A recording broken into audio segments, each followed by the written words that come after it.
My name is Harrison Armitage and I'm a software developer at Lightweave, and we do AR and VR well, that's what I specialise in, is AR and VR games. An average day on the job is just basically coming to work and going through a bunch of tasks that I've already written for myself, like tasks that I need to get done to complete a project,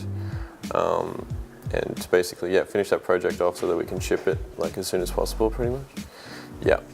Sometimes that would be working towards like all the marketing and advertising stuff, getting all that together so that we can sell the product. Then once it's sold, then you go and finish it, and make it all playable. So I work with very driven and talented people who just love what they do and just love seeing the projects come to life, and just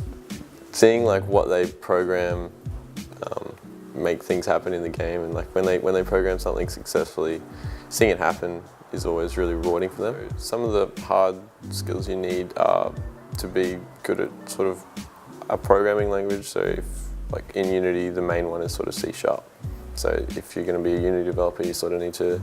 know C# quite well and have a fair bit of experience working with that. That's the main one. A little bit of math sometimes, but normally you can just get away with like debugging things properly and like visualizing, like because I'm like a visual sort of learner, and I like to debug things so that I can see where it's actually happening instead of like trying to keep track of where the numbers are and stuff. It's really useful to visualize it. And in terms of soft skills, you need to be really driven is probably like the main one, and just really wanting to see the final product come to life and like see what you're programming eventuate into something that people will play and interact with. So getting into this, I finished uni and I had made sort of like little projects and one sort of bigger project, and also my third year project in my resume, and I just looked at all the sort of technology places in Brisbane and was like looking for where I would sort of think I would best fit, and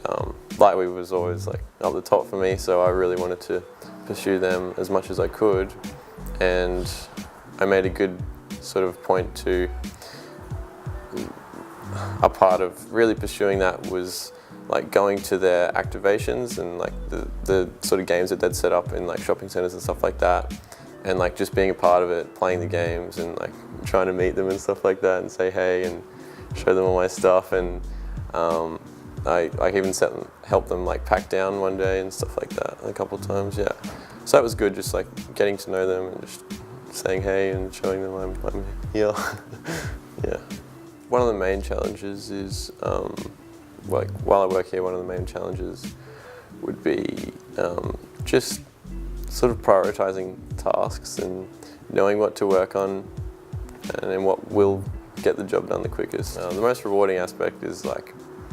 probably when you just start on a task and you just sort of program it first time and you just press play and just like seeing it work. If it worked first time, it's like a miracle, and it's just really rewarding. So any upcoming students, I'd tell them to get started on a personal project ASAP. I found that just sort of came naturally to me because I just wanted to make games, and at uni we weren't really making many games. Like the assignments were sort of like just like different, like focused on like really small aspects of like different things and not really game design. It's more like aspects of game design, like like selling the product or something like that. So I just found just having a project that I could work on whenever I sort of wanted, and I just love the freedom of being able to create whatever I wanted, and just